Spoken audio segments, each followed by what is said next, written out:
My assigned accommodation was one of the guest cottages, private but notably separate from the main house where the important family members were staying. The interior was beautifully appointed with rattan furniture, crisp white linens, and local artwork that had obviously been selected by a professional decorator rather than acquired through any personal connection to the island's culture. I unpacked my modest wardrobe, primarily quick-dry outdoor clothing suitable for the climate but hardly fashionable by Harrington standards, and stepped onto the small private patio.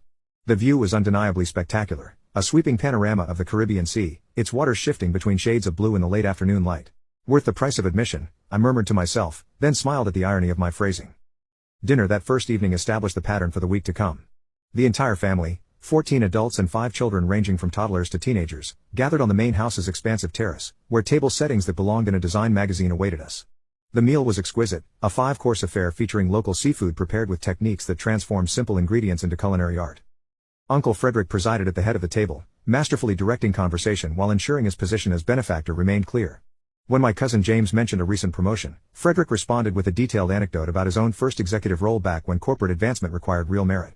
When Rebecca's 16-year-old daughter shared her interest in fashion design, he offered to connect her with actual professionals who could help her understand the industry's realities. My turn came as dessert was being served, a deconstructed key lime pie that looked more like a chemistry experiment than food. "So, Alex," Frederick called down the table, instantly commanding everyone's attention. "Your mother tells me the tree-hugging outfit you worked for finally ran out of donation money. Not surprising in this economy." I felt my mother's apologetic glance from across the table. So much for keeping my employment situation private. "The organization closed its main conservation program," I confirmed, keeping my tone neutral. "Funding challenges are common in the nonprofit sector." "Indeed." Frederick swirled his after-dinner bourbon. "That's the problem with building a career on other people's charitable impulses. When the economy tightens, your paycheck is the first casualty." He leaned forward, assuming the mentorial expression he'd perfected over decades. "You know, it's not too late to make a change. I still have connections in the investment world. Someone with your education, Ivy League, despite the impractical major, could still find a foothold in a proper industry." Several family members nodded encouragingly, as if Frederick were offering me salvation rather than criticism wrapped in condescension.